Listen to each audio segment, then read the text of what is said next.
Hello! Today we will talk about how you can decorate your lingerie so you can make yourself a pair of romantic panties. For new people on this channel, my name is Victoria, and here I show you how you can make your own lingerie and other clothes for yourself. Now I will show you two methods how you can create a heart on your underwear. For any case, the panties that I will show you, they are not ready. There still need to be elastic attached and gusset and lots of things. I just assembled them so you can have a visualization how it can look on the ready item. So when I will finish them, I will post photos on my Instagram page. So let's look closer at the first method. I decorated these thongs with a cute mesh heart. I believe mesh is the best choice for this method because the edges of our cuts will not fray. I took a combination of a red mesh for panties and a milky mesh for a heart. I recommend to take an elastic mesh that holds the form, not very thin floaty mesh like this pink one, because it will be harder to work with it. I already cut out front and back pieces of my thong and I prepared a cardboard heart as a template. So now I need to transfer this heart shape to my back panel with a wash away marker or with a sharpened piece of chalk if your marker dried like mine.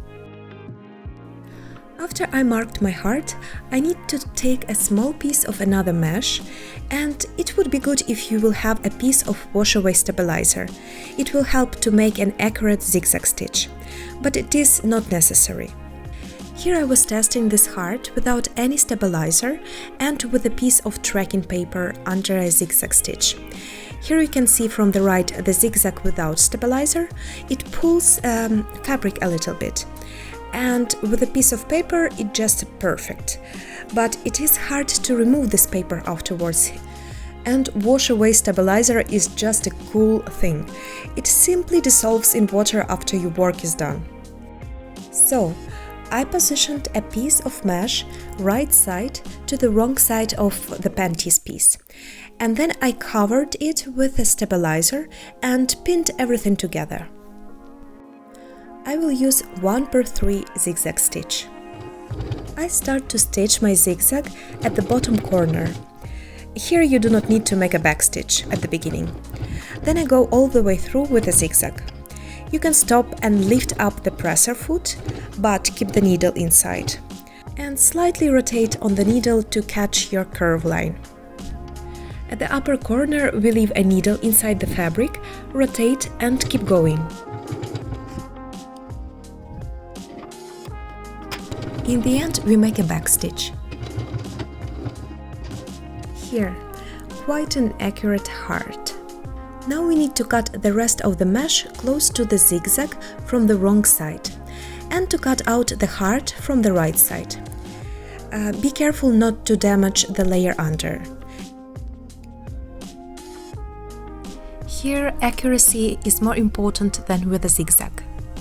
The heart is ready and it was actually very easy to wash away the stabilizer. So for the second method, you will need some fold-over elastic. I will show you now what would be the best option. We cannot use fold-over elastics that are very stiff, like this one. It will be very hard to create a band even with an iron. So look up for softer types. Here's one that is softer and you can see that it bends in any direction. The best one is something like this. It is very thin and it will be very easy to form a heart shape with it. So at first I need to cut out a heart on my detail.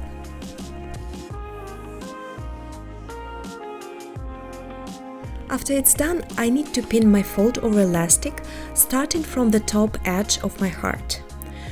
I leave some tail at the beginning and I pin my elastic all around. Do not stretch elastic or the mesh edge. Let it fall naturally. When you come to the lower edge, just unfold your detail like this and keep pinning almost till the end. I start to stitch with a zigzag. Here I used 1.5/3. Here you can stitch over pins if your sewing machine tolerates this, otherwise remove pins on the way.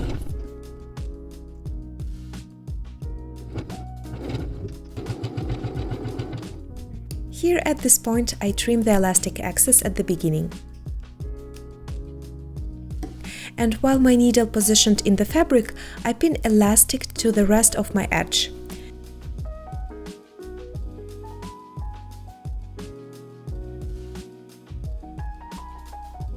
In the end, I make a back stitch and trim the rest.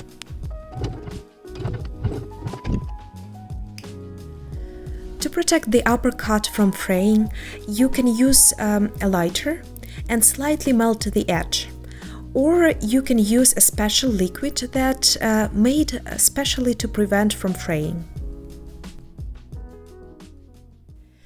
Now we need to make a small stitch over here on the bottom of the heart, like a pinch, so we can form a heart shape. You can use a sewing machine for this, or you can make just a hand stitch. Now I need to form a heart shape with an iron. At first I used pins to keep my heart in the position. I pinned them with an angle so that I can iron my heart by using cloth in between. After you formed a heart shape with an iron, your detail is ready. I would like to advise you to take a fold over elastic that is contrast to your skin color. If I would have a red fold over elastic, I would use it instead of purple. So, in the end, I really liked both of these methods. Maybe first one a little bit more. I do not know how are you guys. So, I hope you enjoyed. If you liked, you can boop the like button. It really helps my channel to grow. And I see you in the next video. Bye!